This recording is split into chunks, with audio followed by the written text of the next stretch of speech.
Do you find you can't get enough spooky goodness? Then by Jove, you need to check out the Generally Spooky Patreon. For the princely sum of £4 a month, you can enjoy our main episodes a whole day earlier than the general public. If that doesn't float your boat, you can become an £8 a month spooky trooper. You'll get the main episodes early and access to 12 extra Patreon exclusive episodes, with more to come. The episode that really tickles my pickle is about Private Wojtek, a brown bear that served in World War II. As a top draw £12 a month Spookmaster General, you'll be on Cloud 9 with access to our Wee Blether series. In it, my darling wife and I debrief episodes, play games, and chitter-chatter about our goings-on. You'll also become a member of the Spooky Book Club, where Eilidh is currently reading us Peter Pan, having just finished Dr. Jekyll and Mr. Hyde. Simply marvellous. Did I mention you also get 10% off our quality merchandise if you join? You bet your bacon you do. So come join us. Get your peepers over to patreon.com/generally spooky and support your favourite rapscallions. Tally-ho! I don't know how to do this anymore. How does one podcast? We've never known. Well, that's true. Why change things now? We're just here and doing it. And we're back for season 5, people. Season 5! Season 5. Fuck me. I can't believe it. The finale of this season will technically be our 50th episode. Yes, it will. 50 main episodes.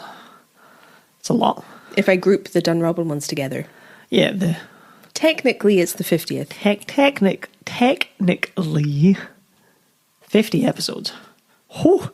Whew. I can't believe that by the end we're going to have sat down and done this 50 times. I know. That's wild. People have listened to us do this 50 times. You guys deserve medals, honestly. Maybe compensation. It's going to be the next, what was it, PP, whatever it was? PPI. That or the accident compensation people. Yeah. Have you listened to the Generally Spooky podcast in the last 12 months? You deserve compensation. No one should have to go through that. Well, I'm Eilidh. And I'm Kieran. If this is the first time you're joining us, welcome. Welcome. If it's not the first time you're joining us, welcome back. This is the Generally Spooky podcast. Yes, it is. All things spooky and all things Scottish history. Eilidh's going to be telling me a story from somewhere in Scotland's history. And I get to listen, just like you at home. Kieran gets to listen and then promptly forget. Historically, yes. That is in fact the case. Which, having seen the title of this episode, is going to come up a lot. What do you mean? Well, we talked about this person before. Yeah, we have. We have. So I've remembered that. But that's all. So, should be fun. So this is going to be interesting. Should be fun, everybody. Roll the music.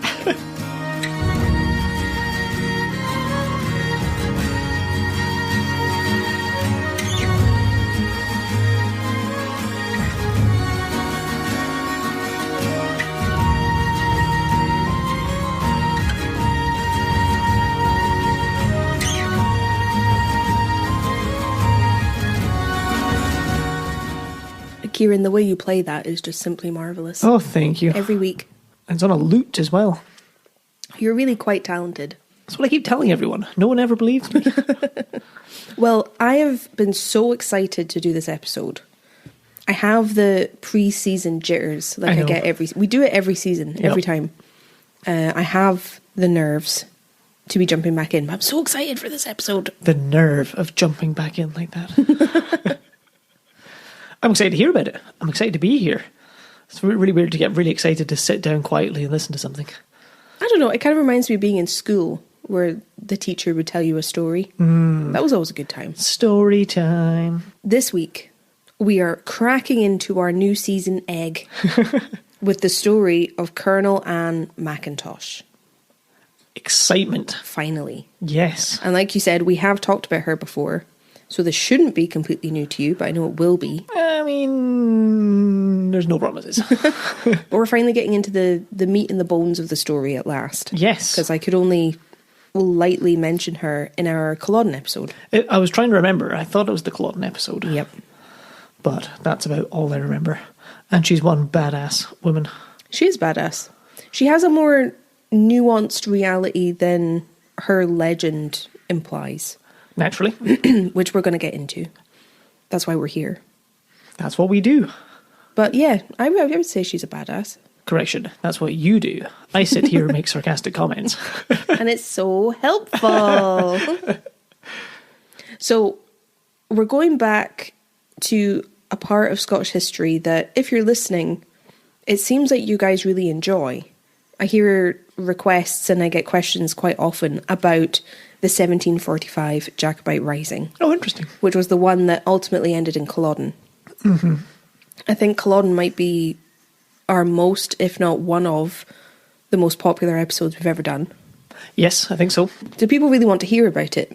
So I'm quite glad that we're revisiting it again. Yeah, get to dive back in afresh, because there's so much to it. Oh yeah, absolutely. Like, that was a colossal episode.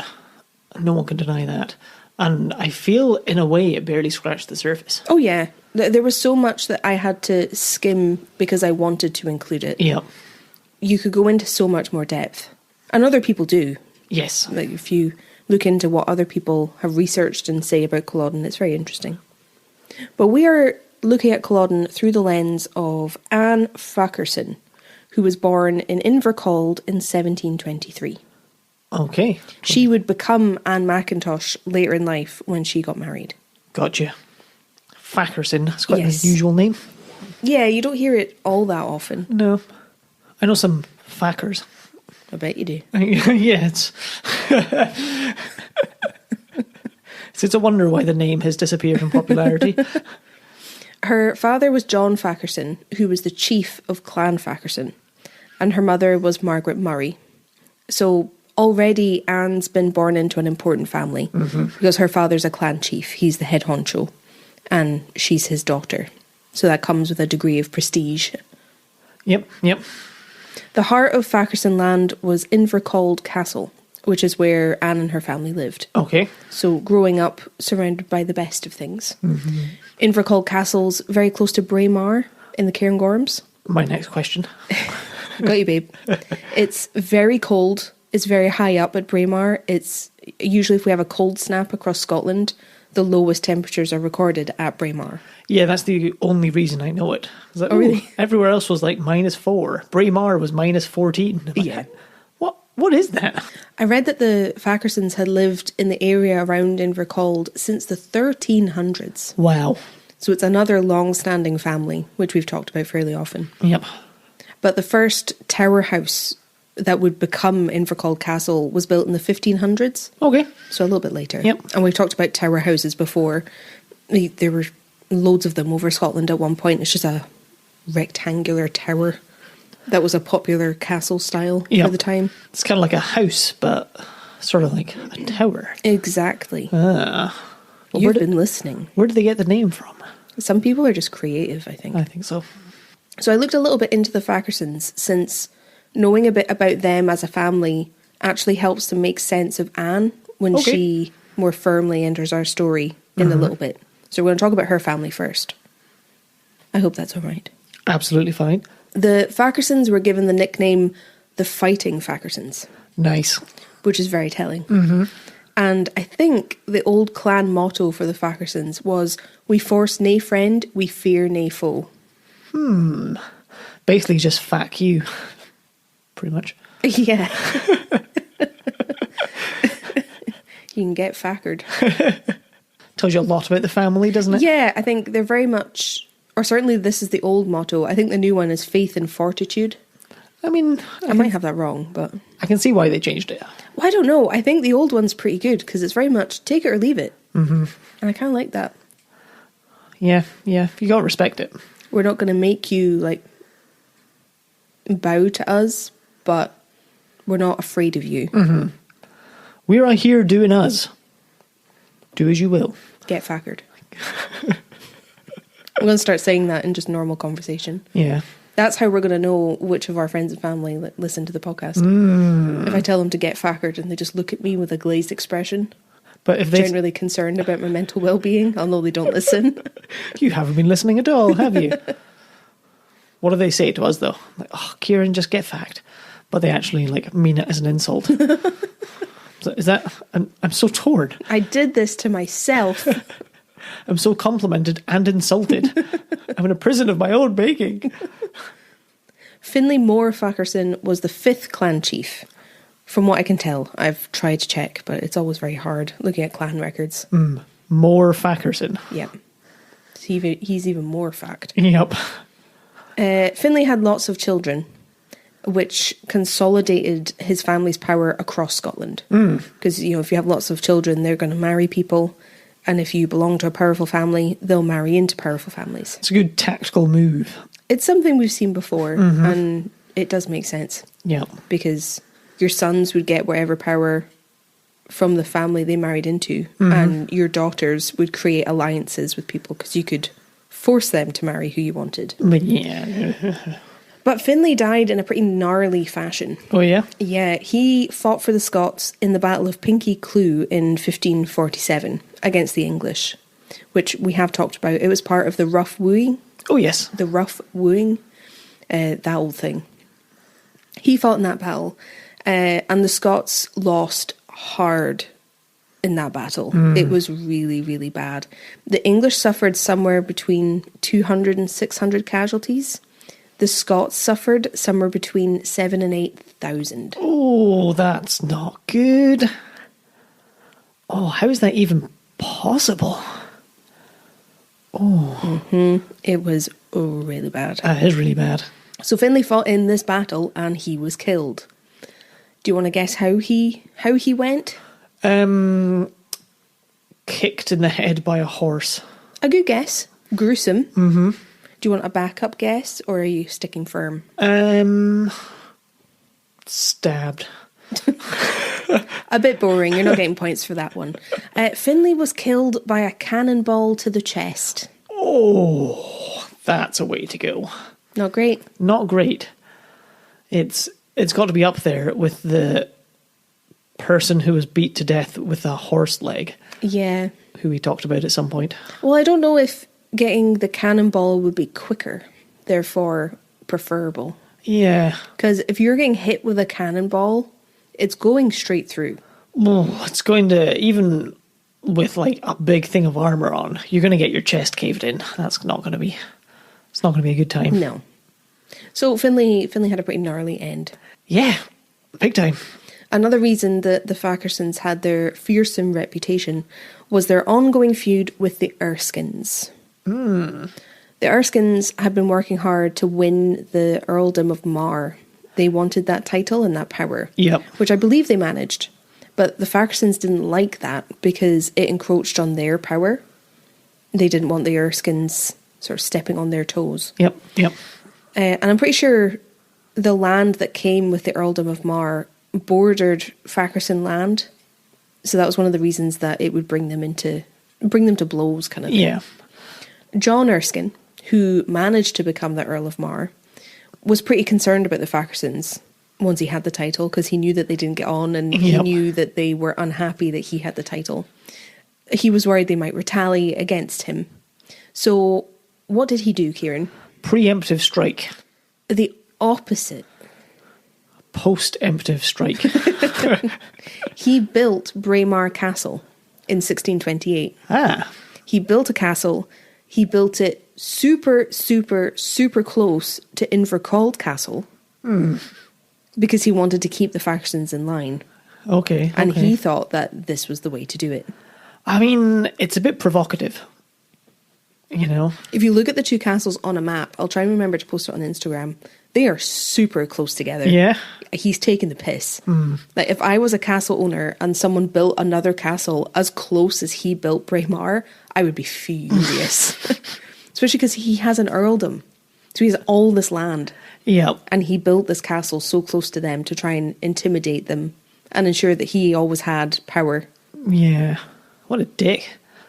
What like a power play, you know? But in a really like petty way, I think. Yeah. I bet when he shakes hands, he's the one that like jerks your arm towards him, you know? Or like pushes you down. Yeah. Yeah. It's the, fucking like, got you with my handshake. He's one of those like alpha dicks. Yep. So Erskine's plan worked for a bit. Yep. Because he built this stonking great big castle. But Braemar Castle fell to the Fackersons in 1716. Oh. They took it. They took it back. That's what happens when you build a castle right there. Yeah, when you deliberately antagonise people, you're going to piss them off. Yep. You can't then be surprised when they do something about it. This is so unexpected. So how long later was that? So he built it in 1628. So it's almost 100 years later. It was in 1716 that the Fackersons took Braemar Castle. At least he wasn't there watching that happen and like, oh, I did that. I don't think so, no. Would you like to know how they did it? Because it was sneaky. Oh, okay. Yes. In 1689, John Fackerson of Inverray, so he's one of the Fackersons, because, if they move out, they get their own land and they have their own nicknames. He had the additional nickname, the Black Colonel. Oh. He, in 1689, burned Braemar Castle to the ground. Well, that's one way to take it, I suppose. Well, they don't have it yet. Yeah, they've just burned it down. Okay, 40 years to when they get it. Yeah. They burned it to the ground. Yeah. Again, that's what happens when you antagonise someone by building a big castle. Especially if you antagonise someone who has a degree of power. Exactly. So yeah, Braemar Castle burnt to the ground. John Fackerson was a staunch Jacobite, and he led his men to Braemar Castle in 1689. Yep. Managed to defeat the government soldiers who held it. Oh, okay. And then burned it down as part of the 1689 Jacobite Rising. Yep. So that was the kind of the ploy. Like, there was already resentment between the two families. But this is the reason, because it was held by the government. So they had to defeat the government soldiers. They got a twofer. Yeah, kind of. Because I imagine that was a legitimate reason, but it must have felt pretty good. Well, yeah. Now, this Jacobite Rising happened just a few months after James VII was booted off the throne in favour of William and Mary in 1688. Okay. Which we've talked about before. Mm-hmm. That's the reason for Jacobitism, because they wanted the King's James back on the throne. Yep. And he was booted. William and Mary were taken over the water to England and just given the throne. And the Glencoe Massacre was 1692, just a few years later, to give you some context. Yep. Because William and Mary were trying to gain the support of the Highlanders, and that was why they had to pledge fealty to the new king and queen. Yes. So we're at that point in history. A lot going on. At the risk of making things more complicated. No. Cool. I think a lot of people forget that there were other Jacobite risings. I think a lot of people focus on 1745 and Culloden specifically. I know I do. But there were two other risings. And then between the risings, there was lots of support, I imagine. It was just more underground. Well, yeah, and it kind of ebbed and flowed. Yeah. But I think people forget. It's interesting. Yeah. The Earl of Mar became a Jacobite because he was booted as secretary to the king. He was fired. Oh. So he decided to support a different king because he was so upset. Well, fuck you. He decided treason was the only option. Obviously. That's just the rational thing to do when you get fired and feel you've been wrongly terminated. This is why you need HR departments. Right? Like I said, the Fackersons burned down Braemar Castle and then they bought it several years later. I bet it was cheap. Yep. The clear winners. Yeah. They have the land, the castle, and probably made some kind of profit. You got to assume so. Maybe everybody should burn down homes they want to buy. I don't think that's a hack. You think that's a life hack? I don't think so. Never mind then. One of the reasons I want to talk about the history of the Fackersons is because they were, for the most part, staunch Jacobites. Historically, and for a long time. They fought on the side of the Stuarts in 1689, like I said. They did again in 1715, despite the risk of death and exile, which is what happened to John Fackerson of Invercald. He was taken prisoner and banished from Scotland for 20 years for his role in the uprising. Damn. So there was a lot at stake, but they were firmly Jacobean. You got to respect that. And this is the culture and belief system that Anne was born into. I see. Pretty much her entire family had been Jacobites and were willing to fight for what they believed in. with skills in pyrotechnics and arson. That's like a subclass. Less pyrotechnics. They didn't really have like stage equipment back then. Well, that's a damn shame. But it means that it's no surprise that Anne grew up to be the woman that she was. Yes. Like I said at the beginning, Anne was born in 1723, daughter of the chief. Mm-hmm. By 1741, she was 18 and more than ready to be married off to someone at 18. You know, you're a grown-up at 18. Basically past it, you know. So her official title was Lady Anne Fackerson because she was the daughter of a chief. And she had to be married off to someone befitting her status. Her ladydom. Yeah. She'd had plenty of suitors. Plenty of men, because they're the only ones you hear about, were absolutely infatuated with her. Oh, yeah. And would have happily been her husband. She was famously beautiful. She had dark hair, very fine and like feminine features. There's a few portraits of her that have survived. I'll try and share one on Instagram. But she's very pretty. Mm-hmm. But in 1741, Anne married a man called Angus Mackintosh, which is how she becomes Anne Mackintosh. That makes sense. I've read that he was a lot older than her, but I can't find when he was actually born. Okay. One genealogy article I read said that he was born in 1720, but that means he's only 3 years older than her. Yeah, that's not really... It's not something to write home about. You know? And I read in several places that it was a pretty substantial age gap. You think like 10 plus years. Well, I'm assuming if she's 18, he's like 36. Yeah. You know? That's the impression I got, but I couldn't find any proof. So it's annoying. Yeah. But there it is. Angus was chief of Clan Mackintosh. A big deal for a couple of reasons. The first is that being a clan chief was always a very powerful position. Yep. And I have a side note in my script here to remind me to tell you that the Mackintoshes were supporters of Robert the Bruce over the Comyn claim to the throne. Yep, I remember that.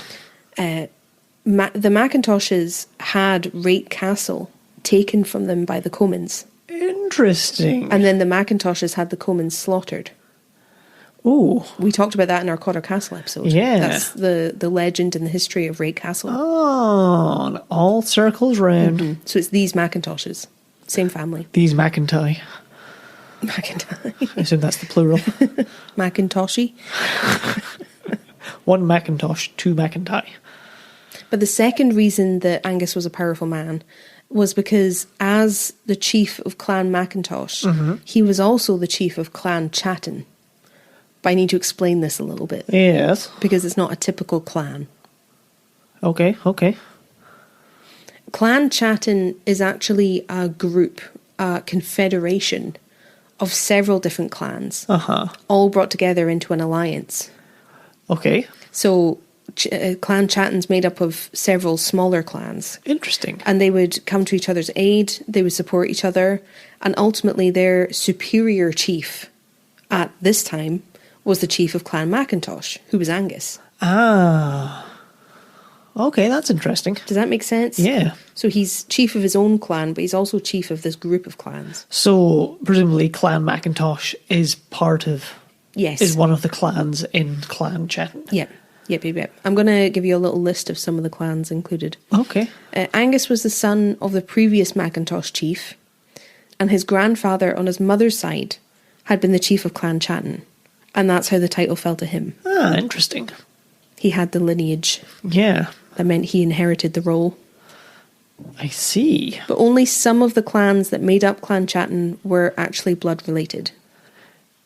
Okay, yep. So these ones who were actually related to each other were the Catnachs, the McPhersons, McPhails and McBeans. Interesting.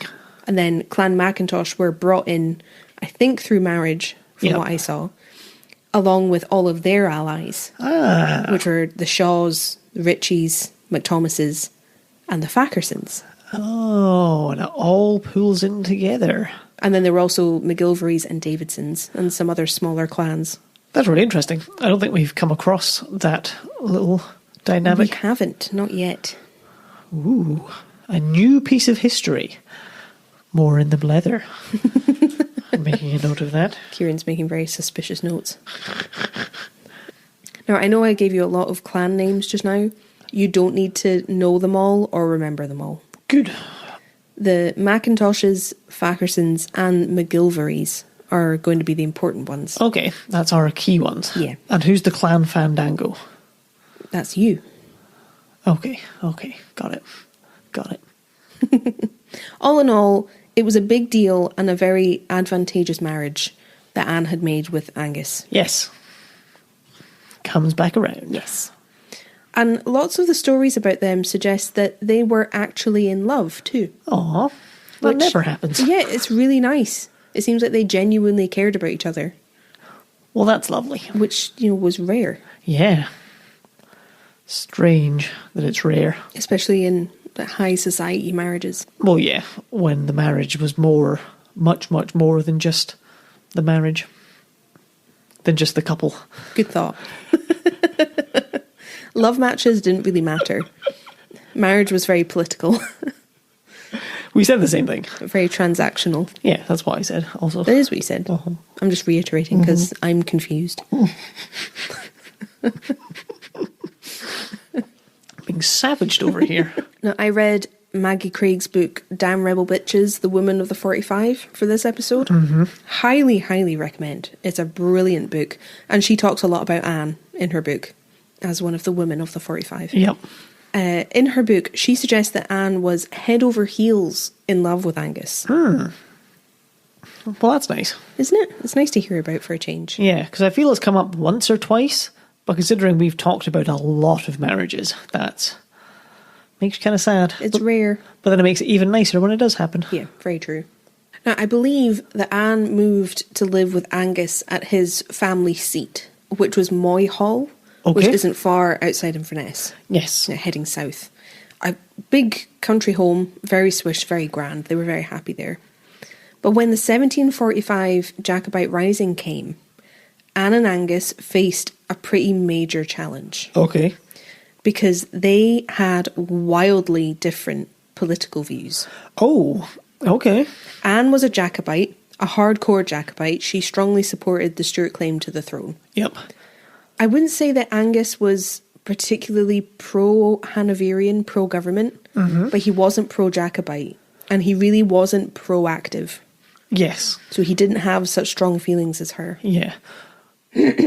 Whereas hers have been almost bred into her over the last 50 to 100 years. Big time. Maggie Craig says this about Angus. At a distance of 2.5 centuries, he comes across as a rather weak character who had great difficulty in deciding which side of the fence he should be on. Which is harsh, but true. Yep. Because he wouldn't commit to one side or the other. Yeah. Which put him completely opposite to Anne. I almost feel like they may have gotten on better if he had been as zealous about the Hanoverians as she had been about the Jacobites. Well, they could have at least, argued and discussed that way. But he couldn't decide. Yeah. Oh, that does make him sound like a wet blanket. Kinda, yeah. I mean, it's kind of harsh, because it is kind of true. But I can also see the reason for him not immediately siding with the Jacobites. It's a very dangerous thing to do. Well, the Mackintoshes, they'd fought for the Jacobite side in 1715. So Angus was aware of the losses that they had suffered. So he wasn't willing to commit his men to James's cause again. Yeah. Because he knew what defeat meant. Well, you can understand that, can't you? Now, after the defeat in 1715, a lot of Mackintoshes were punished with transportation to America. Yeah. So they were forced to leave and no one saw them again. So you can kind of understand his hesitation, even though it's not heroic. Yep. It's almost... It's not that he's not choosing a side. He almost wishes it just wasn't happening at all. Yeah, he doesn't want the risk. Yeah. And if you look at it through the context of 1745, it was Bonnie Prince Charlie who was asking for everyone's support. He didn't have the experience in combat or leadership that you would hope for the leader of a rebellion. So you can imagine someone like Angus looking at him and going, why on earth would I send my men to die for you? It's for this weak-chinned, spoiled little brat. You know? Yep. And by all accounts, Charlie was very charming, but that obviously wasn't enough. Yeah. I think knowing or remembering death would outweigh charming, wouldn't it? Mm-hmm. Especially when it's your family. Yeah. If you're looking at 30 years previously, you know, he might have lost grandparents. Yeah. Parents, uncles. It would be hard to shake that off. It's like, oh, like, don't you believe him? It's like, well, I believe he believes him. Mm-hmm. That's not the same thing. That doesn't make it worth it for me. Yeah. And my men. Now, I think it was in 1744, so before Charlie landed in Scotland in 45. Yep. Angus was offered command in the Black Watch by a man called John Campbell, who was the 4th Earl of Loudon. Okay. We could have a whole episode about the Black Watch. It has a very long history, a very long reputation. So I'm not going to get too into the history of the regiment. That's fine. But the Black Watch didn't have a great reputation in the Highlands. They were a Highland regiment, at least to begin with. And were on the side of the government during the Rising. Yeah, because they were the only ones allowed to wear kilts after Culloden. Yeah. But I read in 45, they were actually fighting in Flanders in France. So they weren't stationed at home during this time. So I think new regiments were formed and Angus was in command. Okay. But I'm not sure. It was very confusing. I fell into a hole looking into it and like, we don't need to know. But we need to know that Angus was approached to take command of pro-government troops. Yes. By the Earl of Loudon. Mm-hmm. So he is being confronted with being asked to take a side more firmly. Should you get off the pot, man? It's now or never. Yep. Because if he says yes or no, that decides it. Yeah. He can't... What's the word? He can't flip-flop anymore. Yeah. He's being asked to take a side. And he took the command. Oh, shit. Directly against his wife's wishes, presumably. Yeah, her beliefs. He raised a company of his own men to lead against the Jacobites. Oh, no. Well, I think we're barreling towards some sort of conflict between him and his wife. I feel like they're going to fall out. But what gives you that idea? My intuition. Your male intuition. Yeah, you know, the famous male intuition you hear about all the time. That makes it really good for you to notice when you're about to come into conflict with your wife. Yep. That male intuition. It's flashing right as we speak. Mm-hmm. That suggests it to me. Send help. So Angus's company is fighting for the Earl of Loudon. So Loudon is Angus's higher up, if that makes sense. Mm-hmm. Maggie Craig said, "It's hard to resist the conclusion that Mackintosh was biding his time, waiting to see which side looked most likely to win. The Mackintoshes belonged to Clan Chatton, a grouping which included several other clans, such as the McGilverys, and had a long-running dispute with the Macphersons over leadership of the Confederation. It seems likely that Angus reasoned that the victor of the campaign might reward his loyalty and settle the dispute over the leadership of the clans by naming him as overall chief." So it's another motive for his decision. Yep. Okay, that's interesting. He's trying to maintain his power. Yeah. While also protecting his men. It's not so bad as far as reasons go. Well, it's not a purely emotional decision. No. There's some reasonable rationale behind that, you know. And I don't think it's solely power grabbing, although that is a factor. No, but it doesn't feel like it's a big power grab in the way we've seen other quite brutal power grabs. Well, I suppose because he already has a position of power, it doesn't feel like he's overreaching. Yeah. But how are you feeling, both as Angus and Anne, in this situation? Well, I'm siding with Anne. Yeah. You know, Jacobite at heart, you know.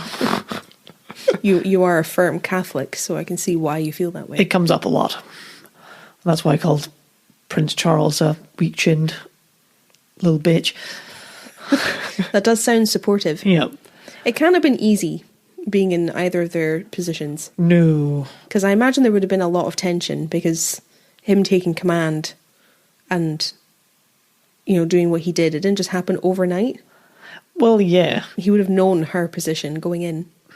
I imagine it was made easier by him taking this command and then leaving to go and do it. Yeah. Okay, I'm going to command the Black Watch. Bye. But you fucking what, mate? But even then, is that easier? Because he's going off to fight. Yeah. You might not see him again. Do you want to be pissed at him? Oh, it's tricky. It's tough. Do you want to leave knowing she's pissed at you? Depends how pissed. That's very true. But you get what I'm saying. Yeah, I do. That would be a really difficult position for both of them to be in. Yeah. That's why I think they're going to come to a head. It's the intuition. Anne was not the type of woman to sit at home and just complain about her husband. She decided that she was going to do what she felt was right, just as her husband had done. Very nice. Anne decided to raise her own company of men. Oh, shit. But for the Jacobites, not for the Hanoverians. She basically decided that she was going to kick some ass. Love it. Love everything about it. And this is particularly impressive that she came to this decision because women couldn't hold command in the military at this time. Well, it wasn't allowed. It didn't happen. It shows she had some presence and some character that people were happy to follow her. Well, we're going to get into that because this is where the nuance kind of comes in. Okay. Angus left, and then Anne left and travelled the lands that she and her husband ruled over and gathered men for the Jacobite cause. Very nice. She apparently dressed herself in men's clothing and went from house to house, rousing men to follow her against the government. See, because I was wondering, I was like, because I was going to make the joke that she grows a beard and sets off that she disguises herself as a man, but she does. Pretty much, yeah. There you go. I feel like it may have been a safety measure, but may also have been a way of garnering respect. Yeah. Unfortunately, dressing as a man as opposed to a woman would be likely to do those things. Yep. But here's how Maggie Craig described her. I'm going to be referencing this book a lot, so I just read it. It's great. Just read it. Descriptions of Anne's appearance have lost nothing in the telling. Her riding habit was of tartan cloth trimmed with lace, and she wore the traditional blue bonnet of the Scottish fighting man on her head. She carried a bag of money and a pair of pistols. Very nice. That's how I want to go around. With a bag of money and a pair of pistols. Little water guns. Pew, pew, holstered pew. on the hip. This was towards the end of 1745, I believe. I think Anne had finished gathering her men by January 1746.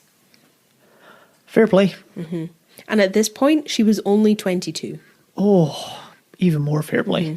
She supposedly raised somewhere between 200 and 400 men. Okay. For the prince's cause. Some of them from Clan Chatton, which we talked about earlier. Yep. And this is the larger clan that the Fackersons belonged to. So she had some sway there from her maiden family. But some of the men she raised were from Clan Mackintosh, which was Angus's clan, despite him going off to fight for the government. Well, can't have full support of everybody all the time, you know? What do you mean? Well, my chief has gone off to fight the government, but I personally don't support the government. So I will... okay, I see. I meant, it was more dicey on Anne's part. I know that he's your chief, but I'm here now, so let's get it moving. You didn't go with his company, so you've made your bed. You're coming with me. So presumably she's not pretending to be a man? No, she was herself. Okay. I'm assuming it was more practical to dress the way she did. Yeah. It was safer not to make it completely overt that she was a high-class woman riding around the country. Well, I can just imagine Elizabeth Swann from Pirates of the Caribbean in the big kind of poofy dress. Yeah. As what she would wear as a woman, so that wouldn't be much use for riding around with a bag of money and two pistols. No, and it makes you very noticeable. Yep. No pockets. Right, no pockets. Where would the pistols go? But before we get too romantic about this image of Anne riding across the Highlands and delivering inspiring speeches to rally people to her cause, it's important to bear in mind, and this is where the nuance comes in, it's important to bear in mind that Anne was not delicate about getting men to join her. Okay. Anne was pretty forceful, and she didn't leave a lot of these men much room other than agreeing with her. Because she was in a position of power, and she used that to basically force these men to fight. Even though it put them and their families in harm's way. Got you. It wasn't with the pistols. That's what I thought. I mean, kind of. Well. Kind of with the pistols. But also, like, if they didn't agree to fight and basically commit treason, then she would come down on them. Well, that's true. I imagine there's some sort of excommunication that could happen from a clan. Oh yeah, you could just be booted off your land. Yeah. You didn't own it, so... Oh yeah. All belongs to the chief, doesn't it? Mm-hmm. Maggie Craig said, if one of her husband's tenants could not be charmed or bribed into volunteering, Anne Fackerson was more than prepared to use threats. Hence the 2 pistols and the bag of money. So it's important to remember that. It's not just rousing speeches and the romantic ideal of the rebellious Jacobite woman. Yeah. People didn't have a choice. Well, because when I heard pistols and a bag of money, I was thinking a show of strength and payment, as opposed to threatening and bribing, which is more likely. It could have been both. Oh, that's true. You have to remember both. I can just imagine her like getting all G'd up to go and like, come on, I'm going to go to... So, who wants to join me and fight the Jacobites? Sure. Yeah. Oh, I had like a whole speech I was going to like throw down. No, let's do it. No need. Oh, good. Can I say it anyway? I kind of been practicing. No, that's fine. Anyway. Anne was the reason that this regiment of fighting men existed. She brought them together, this 200 to 400 men. But she wasn't allowed to lead them in the field as their commander. No. Because she was a woman. So even though she was their leader and she was the one who did the thing, she wasn't allowed to lead them. It's so stupid because there's literally nothing stopping her. Physically, it's like, so if I all stand in front of you, you just won't listen. I'm like, no, sorry. Well, no, they did. But officially in battle, she could not lead them. Oh, it's bizarre. But otherwise, she could. Yeah. She could tell them what to do as their lady. So dumb. Over the course of her travels, she had been given the nickname Colonel Anne. Yeah. But she was never given the official rank. It was only ever a nickname. It's just so painfully stupid. Mm-hmm. I think the nickname Colonel had something to do with the number of men she commanded. Okay. But I'm not terribly sure. I just know that was the nickname. Yeah. Now, to get round this problem, Anne actually asked one of Angus's cousins to lead her regiment for her. Oh, okay. Since she wasn't allowed. Yep. Alexander McGilvery of Dunmaglass. So remember I said the McGilverys would be important. This is why. Dunmaglass sounds like a pun name for like someone who's always buying drinks at a bar. Pour me another. Yeah. Dunmaglass. Now, not only was Alexander Angus's cousin, he had been in love with Anne. Oh. He was one of the suitors who had been pursuing her for marriage, but she chose Angus instead. Ooh, so she may be using that to her advantage a little bit? Maybe. Another side note, but not really related, in Maggie Craig's book, she talks about a different woman that Alexander fell in love with, who was called Elizabeth Campbell. And apparently she was described as having skin so fine and fair that when she drank port, you could see it go down her throat.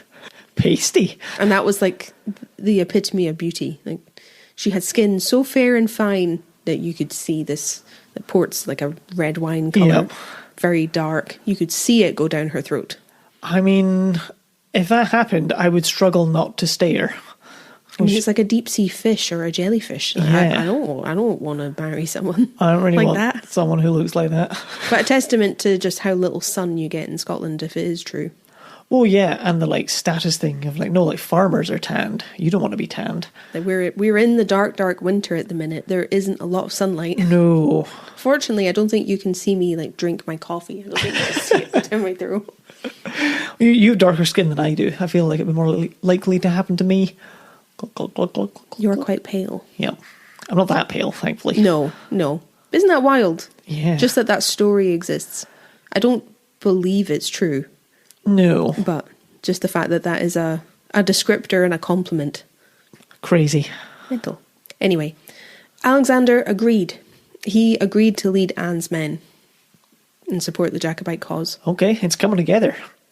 Now, one of the things I was kind of surprised by with her reputation is that she didn't actually go with her regiment. Anne was at home for all of the battles and the travel that her regiment went through.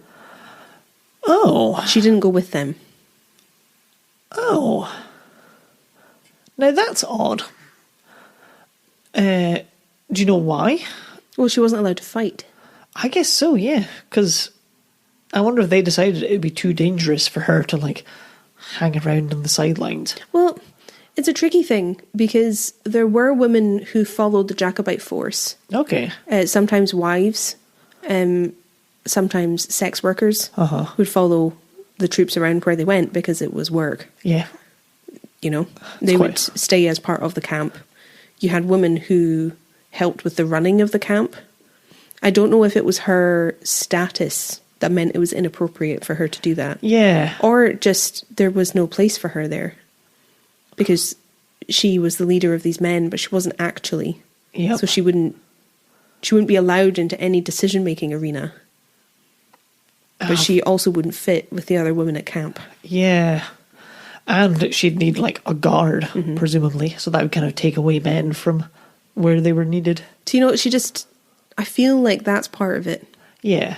It wouldn't make sense, but it's strange that it wouldn't make sense. Surprising, eh? Yeah. So she had amassed her force by January in 1746. But when they fought at the Battle of Falkirk Muir, which I think was that month, she was at home. She was in Moy Hall. Oh. And Alexander MacGillivray was leading her men. Yeah. It makes it that little bit less heroic. Yeah, you've all gathered to me, now go and fight on my behalf while I stay at home in my nice cosy bed. Well, I mean, a lot of the important, like, clan chiefs and earls and things did that. Yeah. It's just never very good. It's never a good look. It's a part of the story that I didn't fully appreciate. Now, what's interesting is the Battle of Falkirk Muir was actually the biggest battle that was fought during the Rising. Oh, really? But it's one that basically no one knows anything about. Oh. Because everyone thinks about Culloden, which was the last, but Falkirk Muir was the biggest. And there's actually a movement just now to have a visitor centre open at the site of the battle. Oh. Because it's not taught enough. Yeah. No one knows about it. Around 20,000 men fought at Falkirk Muir. Oh, that is a big old battle, isn't it? And the Jacobites won. Oh, crazy. Because remember, they had that string of wins. And then things started to go south. Yeah. I wonder if it's a Victor write the history books kind of thing. Probably an element of that. So I think one of the reasons that you don't hear much about Falkirk Muir is that the Jacobites had this win. But it seems like after they won, they couldn't agree on anything and they couldn't agree on their next steps. Oh. So the win didn't mean anything because they didn't take advantage of the win. Well, that's a shame. They didn't make any decisive moves. Yeah. They didn't take any decisive steps against the government forces. They didn't use it to, like, build momentum. No. So they didn't get anything. Well, that's just a bit of a shame, isn't it? But Anne's men were there. They fought in that battle. Did they... Well, I was going to say, did they do well? But they won, so they must have helped a bit. After this battle, for lots of different reasons, illness, desertion, and just confusion, the Jacobites withdrew to Inverness. They just go south from here, I think. Well, north. Yeah, you got me. But yeah, the fortunes of the Jacobites are beginning to fail. Yep. After this, because weather conditions at this time of year were terrible. The army didn't have the supplies to keep going. So men are becoming ill, they're malnourished, they're losing faith, so they're just leaving. Yeah. They weren't the best commanded, they didn't have the best discipline. That was one of the advantages of the government forces. They were highly disciplined and trained. A lot of the men who were fighting for the Jacobites weren't trained soldiers. Some were, not all. So some of them were just confused about what their orders were. Yeah. So they withdrew to Inverness, and it was at this point that they were pursued by the government forces on this trek. And the government forces were now being led by the Duke of Cumberland. So if you want to know more about all of this, I would recommend listening to our Culloden episode. because we talk about this retreat. Yep. Because it was what led to Culloden. But we are now at what I think is the best part of this story, which is the rout of Moy. Okay. Anne was living at Moy Hall, like I said, the home that she shared with Angus, who was away fighting. And Anne was staying at Moy Hall while her men were away fighting. Yes. In February, the Jacobites had retreated to Inverness, like I said, and Prince Charlie needed somewhere to stay. He had met Anne before. They had met in person, and he liked her a lot. So the prince decided to stay with Anne with a small number of his men at Moy Hall. Very nice.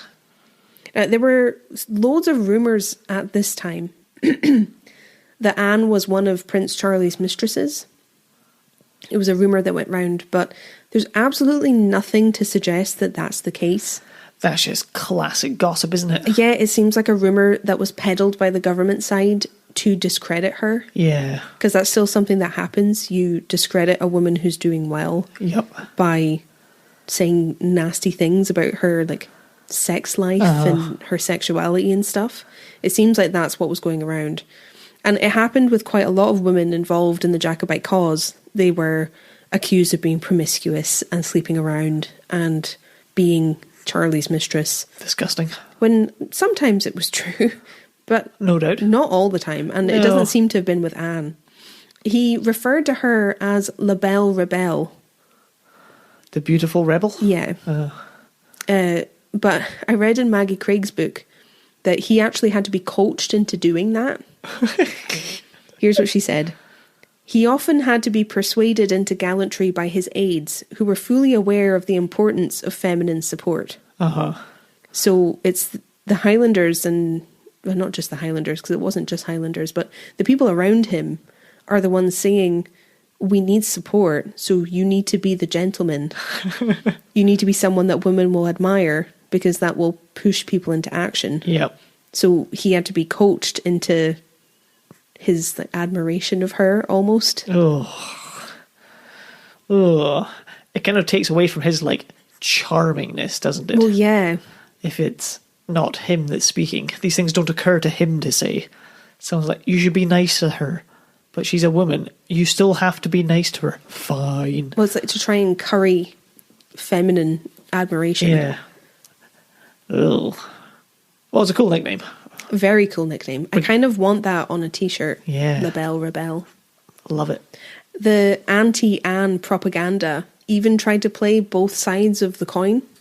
So they tried to say that she was sleeping around with Prince Charlie and she was promiscuous and all of this. All that good stuff. Trying to say that she was unfaithful to her husband. So that was another thing that would paint you in a really bad way. Yep. But they also tried depicting her in their descriptions and illustrations of her as, quote, unwomanly. Oh, no. And, like, gigantic, manly, large, masculine, generally undesirable to, you know, heterosexual men, as a way to discredit what she was doing. Charming. So they're trying to do both. Yeah. Ugh. Again, Maggie Craig said on the subject, she did not accompany her regiment herself and never led them into battle. Contemporary anti-Jacobite propaganda showed her doing so, depicting her as an immensely large and fierce female. By the prejudices of the time, which may not yet be entirely dead nowadays, which I think is important, she had unsexed herself by acting in such an unwomanly fashion. For unwomanly, read bold and decisive. Yeah. By defying her husband, she had, of course, also undermined the authority of men in general. There's just rage. Do you see the point? Yeah, I get what you're saying. It's just upsetting to hear. It just makes your eyes roll, doesn't it? She goes on and says, notwithstanding the contradiction with her depiction as a huge and unfeminine woman, it was also alleged that she was Bonnie Prince Charlie's mistress, a dubious distinction which she shared with Jenny Cameron of Glendessery. Interestingly, Jenny Cameron was another woman who had refused to sit patiently at home doing her needlework when the prince landed, but had gone out and taken part in the momentous events happening around her. Another unwomanly act. Just damned if you do and damned if you don't. And this isn't me saying that you have to be feminine to be a woman. No. Like, You don't have to be. But that was what they were trying to do. They were trying to discredit her by saying she wasn't feminine and trying to imply that if you aren't feminine, you aren't a woman. Yeah. Which is bollocks. Yeah. But I want to make it clear that I'm not also trying to make that point. No, I think that's come across. Cool. It's important. I have to clarify. Yeah. It matters to me. I'm not being a dick here, I swear. I feel very passionately about it. Yeah. A bit of a sidestep there, but this is what was going on with Anne at the time. And now the prince is staying with Anne. Yes.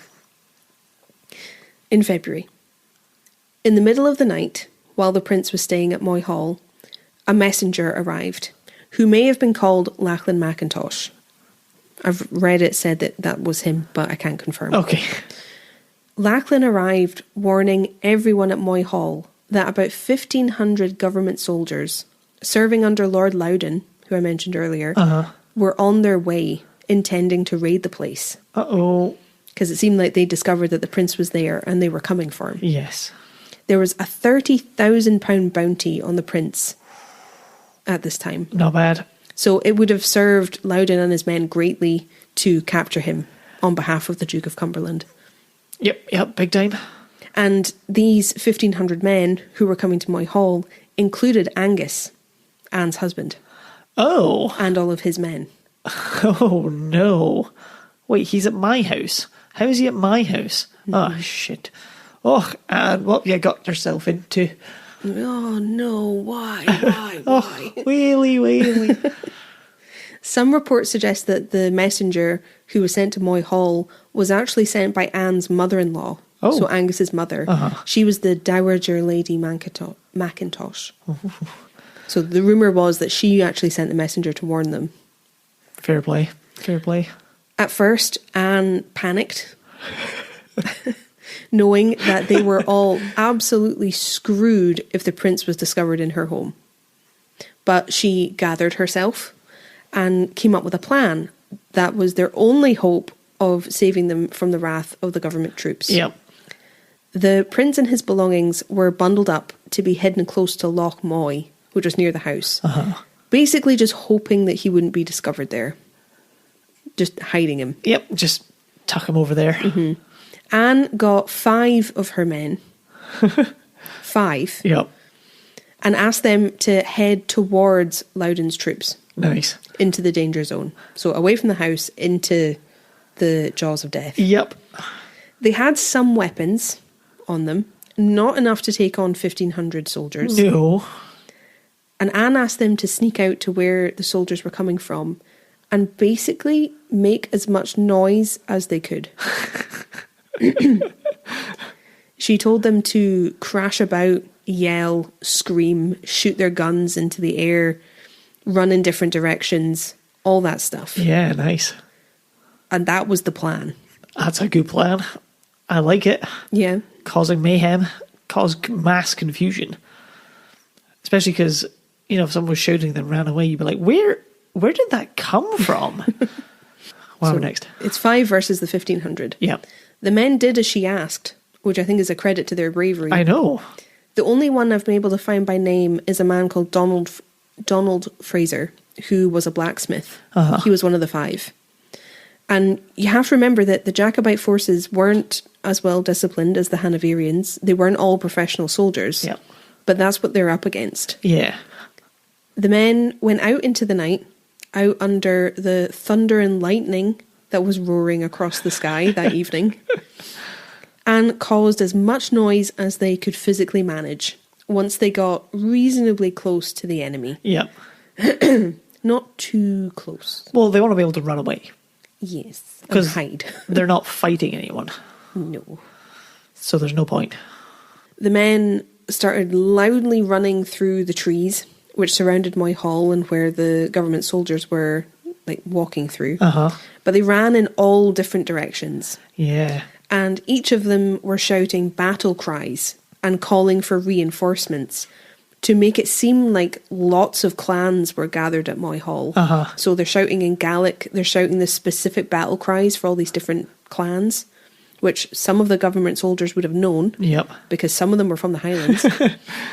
Basically trying to make it seem like the bulk of the Jacobite force was lying in wait for Loudon's men. I love it. It's so ballsy. So clever. I know this because I did the research, and even reading it again now, I'm just like, oh my God, why? One of the things that they did was they stood on top of these large peat stacks. Peat's a type of fuel that you dig up from the ground if you're unfamiliar. But you can stack it up into tall towers to dry it. So the men stood on top of these peat stacks that were near Moy Hall and tried to draw attention to themselves while they were standing on the peat stack, which their plan was, in the confusion that they had caused, they were hoping that the troops would think that was a whole regiment of men. Oh, yeah. Trying to get them routed. Yeah, rather than just 5. So, what happened? Well, I'm assuming the Loudon's men kind of went into disarray. Like, I don't think they fully, routed and left, but I imagine they got very distracted trying to prepare for a battle when there's nobody to battle with that's coming from multiple directions. Boy, they bottled it. Yeah? Loudon's troops fled. Oh, shit. Because they genuinely believed that the whole Jacobite army was stationed at Moy Hall and they weren't ready. They were convinced they were going to be slaughtered if they engaged in this battle. So they ran away. Oh, shit. Some of the men were so freaked out about what happened that night that 200 of them deserted. They left then and there. They were done. Fucking Audi 5000. Amazing. That's class. And from what I read, only one government soldier was shot that night, their piper. Oh. But he was the only person who died that night. And as you'd expect, so many soldiers deserting all at once caused mayhem. Yep. In the ranks, and the higher-ups had to try and maintain control after this so that it wouldn't snowball into more desertion. So Lord Loudon had to try and do this. He had to try and regain control. But he was also fleeing Moy Hall and completely going back on his raid plan. So he's trying to be the big guy while running off with his tail between his legs. Yep. Okay, let's just leave in an organised fashion, but rather quickly. So many men deserted that Loudon and his officers abandoned Inverness. Damn. Where the government troops were stationed. They abandoned the city. They fled to Ross and Cromarty over the Murray Firth. Oh my God. To wait for the Duke of Cumberland to come with his men. Oof. They bottled it and hid out, leaving their men in Inverness. That is bottling it to the highest degree. Oh my days. Now, they actually fled across the water. Him and all the higher-ups. You guys have got this, okay, bye. How's that for a victory? That is one death. I thought it was going to go well, but that is next level. Damn. Prince Charlie was fine. No harm came to him that night. Everyone at Moy Hall was safe. Colonel Anne makes it into the history books as a badass. Yeah. It's believed that Anne's idea for this scheme came from a similar event that had happened a few months before. Oh, yeah. In Lochaber. 13 men had routed 2 companies of government soldiers by doing a very similar thing. Interesting. They made a lot of noise. Their piper did a lot of piping. And they made the government men believe their force was much larger, and the Hanoverians fled. Fair play. You'd think they would have learned, since it happened twice. Oh, I mean, you know what they say. Fool me twice. Well, shame on me. Well, I forget the rest, but you know. Shame on me. So this all happened in February 1746. In March, Anne's husband Angus was captured by the Jacobites. Oh, he's fucked it. He chose poorly. He was captured just outside Inverness with 300 of his men. Oh. Or I've also read that it happened at the Battle of Preston Pans, which was earlier. Oh, yeah. I've read both. Hard to say. So what happens next? I don't even know. Do you want me to tell you? I would love you to tell me. Prince Charlie intervened when Angus was captured. He paroled Angus so that he could be in the custody of Anne instead of in a jail or under house arrest somewhere else. Yep. And he wasn't allowed to fight against the Jacobites while he was under her charge. Fair play. So is that better or worse than being in jail? It just goes to show you should listen to your wife. Right? Because she's probably right. Mm-hmm. The prince said that he could not be in better security or more honourably treated. Or at least his aide said that. Yes. But again, it suggests that Angus and Anne genuinely loved each other. Yeah. Like, she wasn't going to let anything happen to him. Oh, I mean, I bet she'll dig him a bit with it. Yes, but no harm. No harm. No lasting damage will be done. When Anne and Angus finally saw each other again, after being apart over all this months, she greeted him by saying, "Your servant, Captain." And he followed suit, greeting her by saying, "Your servant, Colonel." Oh, I just love it. I remember that from the Culloden episode. Mm-hmm. So good. So good. Isn't that brilliant? And again, suggests they were kind of romantic with each other. Yep. Oh, makes me all warm inside. Some people think that Angus kind of let himself be captured. Because he was never all that committed to one side or the other. There's a theory that he saw that Prince Charlie and the Jacobites were doing pretty well, because this is when they were still kind of on the up. Yep. And Angus didn't want to be seen as too committed to the government anymore. But there's also a rumour that he's the one who warned Moy Hall about the raid. Well... Not his mum. Yeah. Or that he passed the message to his mum. That's what I wondered. Because his wife would be killed, presumably. Or at the very least severely punished. Yeah, if she was found to be harbouring the prince. Mm-hmm. So it would make sense that he wouldn't want that for her. So it's never been proven that he had anything to do with it. But I think even if the message came from his mother, you have to question how she knew it was happening. Yep. Because she lived in Inverness. Okay, yeah. There's motive. There's motive. Oh.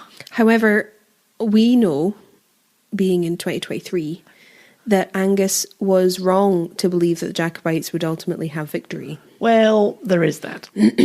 Culloden was in April of 1746, as we know, and we know how that went, unfortunately. Yep. Very poorly. It's not well. No, for the Jacobites. Anne's men fought at Culloden, including their leader Alexander, so Angus's cousin, and he was killed that day. Uh-huh. And from what I read, a pretty high percentage of Anne's men were killed at Culloden, because they were in the thick of the fighting. They were right at the front line, and most of them died. Yeah. And their grave is marked by the Well of the Dead on the battlefield, which you can visit. It is there. Unfortunately, the Jacobite loss painted a pretty big target on Anne's back. Well, yeah. Because she had been acting against the king, and that's treason. It's a bit treasonous. Yes. It's a little bit treasonous, it has to be said. So Anne was arrested. I have the account of her arrest to read to you. Lady Mackintosh got off lightly compared with some women, although her arrest was pretty traumatic. No time was wasted in apprehending her. A raiding party under Colonel Cockayne, Cockayne, Cockayne, yeah. of Pulteney's regiment was sent out from Inverness the day after Culloden with orders to arrest her. There were several officers and 200 men. Ooh. They looted and plundered as they went, sparing neither sex nor age they met with, according to a chilling contemporary description. Oh no. So these are her people. Yeah. When they arrived at Moy Hall, one of the officers hammered on the door with his sword hilt, demanding that bloody rebel Lady Mackintosh. He and his fellow officers were stunned when a slim young woman politely asked them to step into the house. They were at first unwilling to believe that this was the fierce virago who had raised a regiment for the prince in defiance of her husband's wishes. Yeah. They recovered their wits enough to begin looting the house and plundering the wine cellar. When Anne remonstrated with them, one of the soldiers struck her on the breast, but another dragged him off, threatening him with violence, quote, if he touched that lady, unquote. He had known Anne as Miss Fackerson when she had once interceded to save him from a flogging. Oh, wow. Anne was saved from further brutality by the arrival of Sir Everard Falconer, Cumberland's secretary. Oh. He too had known Anne as Miss Fackerson of Invercold and had been one of her many admirers. Is that Anne Fackerson? He asked. He could not, however, protect her from the ordeal of her journey to Inverness the next day. Mounted on her horse and surrounded by the soldiers who had torn her house apart, she was led away from Moy Hall with the redcoat drummers mockingly playing the deadbeat, the funeral slow march. Oh no. It must have been a horrific journey. Not a word passed her lips during it. She sat silently on her horse, proud and erect in her tartan riding habit and her blue bonnet. Afterwards, she told a friend that she had counted the dead bodies of 14 men, women and children in the hills around Moy, McGilveries who'd been slaughtered by the raiding party the day before. Oh, horrible. That's all from Maggie Craig's book, if you're interested. It really paints a picture. It does. The aftermath of Culloden was fucking brutal and awful in the Highlands. Yeah. And you have to remember that Anne was spared a great deal because of her status. Well, that's just it, isn't it? Mm-hmm. She got treated better, and that's how she was treated. Mm-hmm. Oh, it's horrible. Like, this was them being polite. Uh-huh. And she was actually taken to her mother-in-law's house upon her arrest. Oh. So remember I said the Dowager Lady Mackintosh? She was held in her house. It was pretty nice. I tried to find out which house in Inverness it was. Oh, yeah. I have a feeling it's probably on Church Street somewhere. Some of the old buildings there date from the 1700s. That's a funny thought. But I couldn't find it. Yeah. I'd be interested to go to the archives and see if I can suss it out. It was a nice enough house that both Prince Charlie and the Duke of Cumberland stayed there while they were in Inverness, independently. Yeah. And Dowager Lady Mackintosh apparently said, "I've had 2 king's bairns living under my roof in my time, and to tell you the truth, I wish I may never have another." I don't blame her. I mean, it's not really a surprise that they were both arseholes. Right? I want to know which house. Yeah. I wonder if it's written down anywhere. Anne was kept prisoner for 6 weeks after Culloden, which is a long time to spend in your mother-in-law's house. Don't have to tell me twice. Now, like I said, her treatment was a lot better than most people got who were imprisoned after the battle. Yes. Anne was able to receive visitors, many of which were government soldiers. They wanted to come visit her because they wanted to see her for themselves. Yeah. Because they'd heard so much about her. Well, it would be very strange hearing about this brute of a woman and then hearing about this young woman. She's like 22, 23 at this point. Yeah. You'd kind of, like, you would want to see for yourself. I know I would. So lots of the government soldiers went to visit her and sat and had tea with her and chatted. And rumours flourished about Anne at this time as well, saying that she was sleeping with all of the soldiers in Inverness. Some of them even suggested that Lord Loudon was in love with her, but that doesn't seem to be true either. Well, the only reason a man would see a woman is to have sex with her, obviously, so... But also just, you know, she went against the government, so obviously she's sleeping with everybody, because both of those things make you a terrible person. Yep. So your body count is directly proportional to how good a person you are. Absolutely. It fucks me off. Yeah. But Anne seems to have been naturally charming. That much seems to have been the truth. So she was able to reason and speak with people on the other side of the fence. So soldiers could come and have tea with her, and they would have debate of their differing views. Very powerful to be able to do that. Mm-hmm. It's an important skill. Without it devolving into argument. Yeah, to be able to discuss. She was able to reason her side of the cause. Uh-huh. A delightful man called Hangman Hawley hated Anne and saw her as being extremely dangerous. In Maggie Craig's book, she wrote, "When his junior officers spoke of the honour due to the lady, he reportedly thumped Cumberland's table and bellowed, 'Damn the woman, I'll honour her with mahogany gallows and a silken cord.'" Oofed. He sounds like a charmer. Hangman Hawley. I know. Oh, it's old Hangman. Don't worry about him. He's chill. He's a bit bitter. Don't worry about him.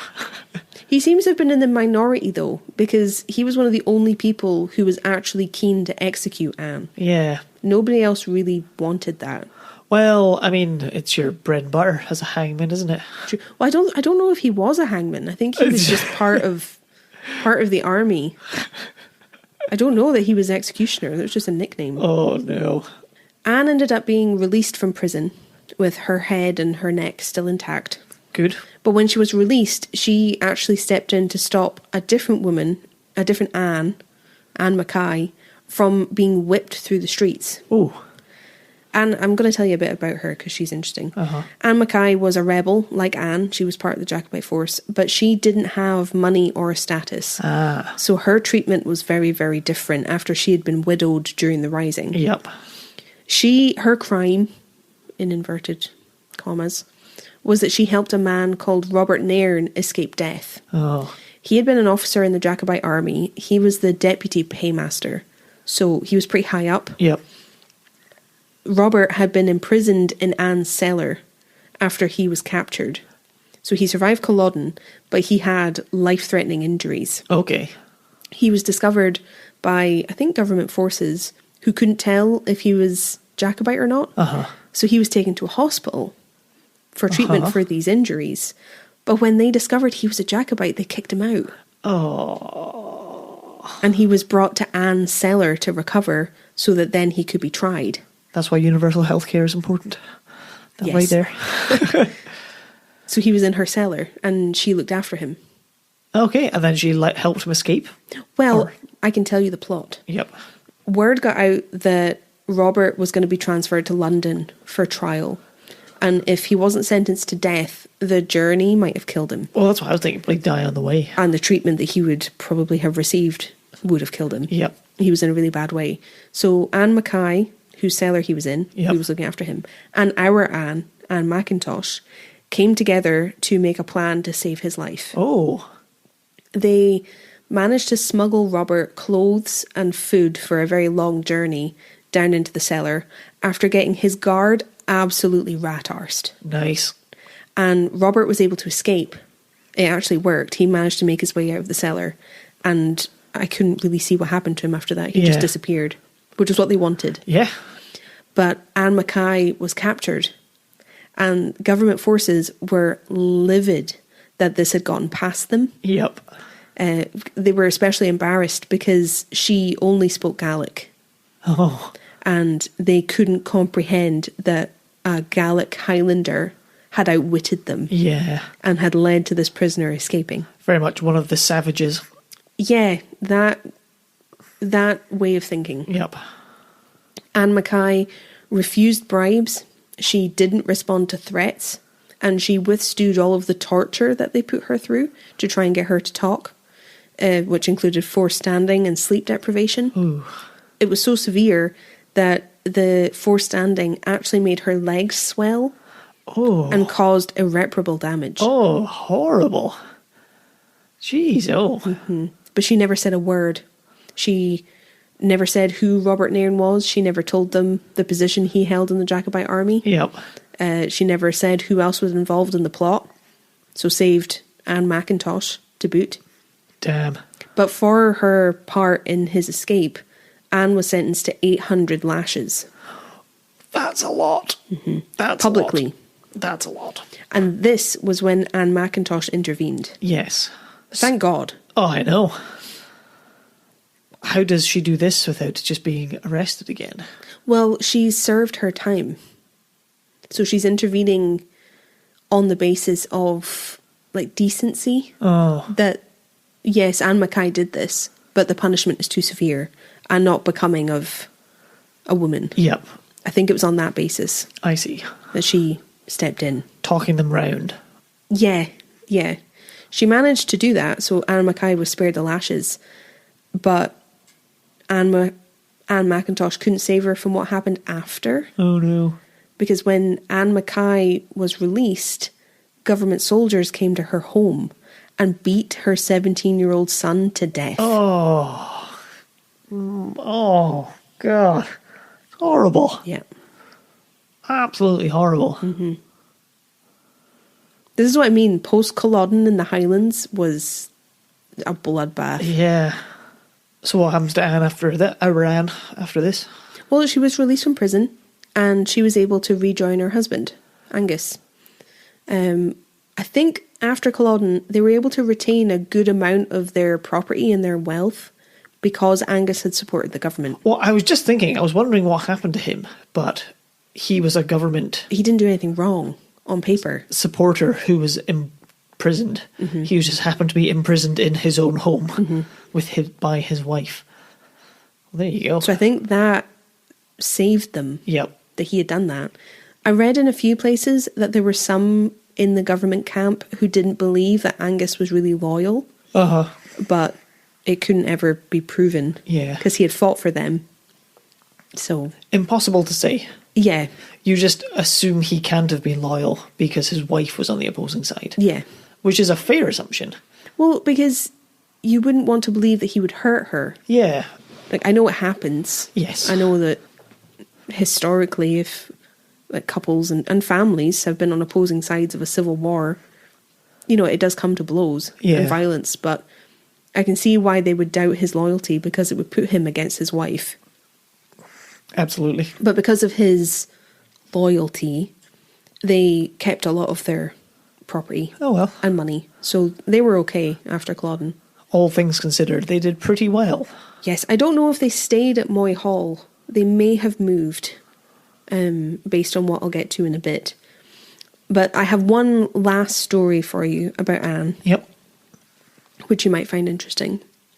Years after the Rising was over, Anne and Angus were at a ball in London.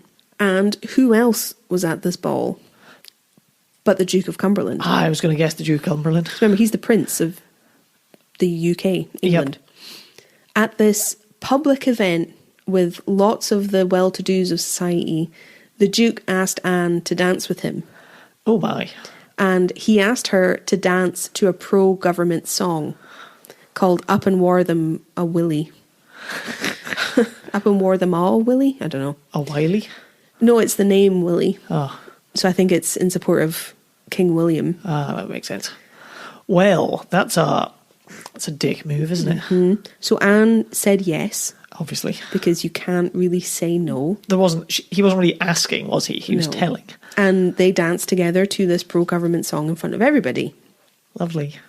But in true Anne fashion, and in the only way that she could, Anne asked the Duke to return the favour. So she asked if he would dance with her. And she asked him to dance to Old Stuart's Back Again, which was a pro-Jacobite song. And then he was put in the awkward position of having to say yes to her so that he wouldn't look bad. Good heavens. That's all very Downton Abbey to me. You know. But it's statements like that that matter. Yep. Because he's being seen dancing to a pro-Jacobite song with Anne Mackintosh. Yeah. I'm surprised they were allowed to play a pro-Jacobite song. I suppose enough time had passed that the tension was over. Yeah. And they're down in London, they can do what they want. Yeah, I guess so. Yeesh. What if it's just what if it's a bop, you know? A bop. I've got to play that one, it's a banger. At some point, like I said, I think Anne and Angus left Moy Hall and moved down to Leith, near Edinburgh, because that's where Anne died around 1787, when she was about 60. Okay. And she's buried in the Old North Leith burial ground. And her grave is marked with a white Jacobite rose. Oh. And that is the story of Anne Mackintosh, Colonel Anne, La Belle Rebelle. Oh. That's fantastic. What a woman. Like, damn. Not all good and not all bad, but very impressive. Yeah, I'm quite happy to have heard the whole story. When we talked about her in Culloden, I wanted to know more. Well, I could only manage, what was it, like a paragraph or a sentence about her in our Culloden episode? I don't remember at all. Because I talked about her involvement, but like the whole route of Moy, I couldn't get into. No, not in detail anyway. Oh, I was on the edge of my seat through the route of Moy. Really? Yep. Oh. Superb. What a start to season 5. Highly, highly, highly recommend Damn Rebel Bitches, The Woman of the 45 by Maggie Craig. That's what inspired this episode, because I read that book long before we started the podcast. Yep. And it's such a different view of the Jacobite Rising through the lens of the women who were involved. Yeah. Because you never hear about them. Highly recommend. Go follow her on social media and things too, because she's great. Yep. Superb. Couldn't have put this episode together without her book. Thank you, Maggie Craig, for writing a wonderful book. Thank you, Eilidh, for telling us the story. And thank you at home for listening. Thank you. Thank you for joining us for our 5th season. 5th season. Guys, season 5. Season 5, y'all. Well, we better head over to Patreon for our blether. Yes. Every week on Patreon, we break down and chat about the episode every Monday, so you can come join us for that. For the Spookmaster Generals. Season 5 episodes drop a whole day early over on Patreon. So if you're interested in getting early access, head over there. Head over there. Otherwise, we will be back next Friday with episode 2. Yes, we will. Bye. Bye.